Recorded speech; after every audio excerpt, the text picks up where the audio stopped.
Hi, I'm DeDe Soto with the Soto Law Group, and we're a estate planning firm, and we focus on families with special needs children. Today, I want to talk about a few mistakes I see parents make when they have special needs children.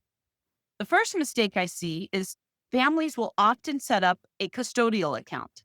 This custodial account may be in the parent's name for the benefit of the special needs child. However, if there's more than $2,000, this could eliminate or substantially reduce the benefit to their special needs child. The other account that I see are called California ABLE accounts. These are great accounts in certain circumstances. However, if a child has over a certain amount of money in these ABLE accounts, it can actually disqualify them from receiving governmental benefits. So again, there's ways around this, but you have to know what to do. The second mistake I see parents make is naming their special needs child as a beneficiary of a retirement account or life insurance. While I'm a huge proponent of life insurance, it has to be set up a certain way. And a child with special needs should not be the beneficiary of a life insurance policy or the beneficiary of a retirement account. Of course, there's ways to work around this, and we're here to help in setting up a special needs trust. Another mistake I see parents make is setting up 529 accounts for their children with special needs. While this can provide a great benefit for a family in providing college education and making sure there's funds to pay for this college education, if you have a child with special needs, this could actually hurt them. There's ways around 529 and providing for education, but a 529 plan might not be the way if you have a child with special needs. I want to speak to families that have children with disabilities, specifically those that are about to turn 18 and become an adult. You have a child with special needs and you've been taking care of them their whole life. They're about to turn 18 and enter into adulthood. Now what?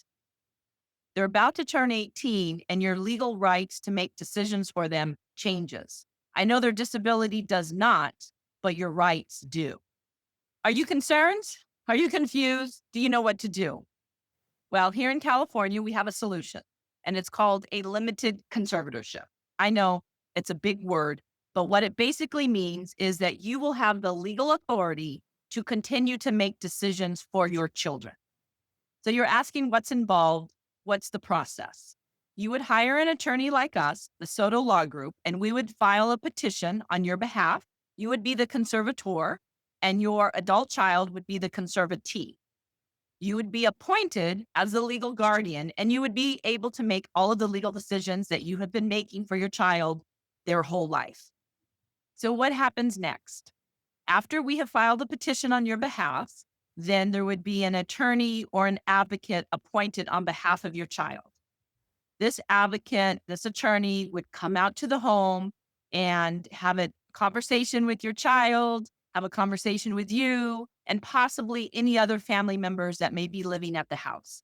The whole purpose of this is to make sure that your child is being taken care of in the best possible way. So the next person that is involved is called the court investigator. The court investigator will interview the attorney that was appointed for your child. They may interview us. They may interview the regional center if you've been involved with the regional center. And they are going to make sure that your child is going to have the best care as possible. So the next step is that all the attorneys will review the legal documents to make sure that your child will be protected for years to come. After the attorneys have reviewed the legal documents, there will be a court hearing in front of a judge, and you and your child will have to attend.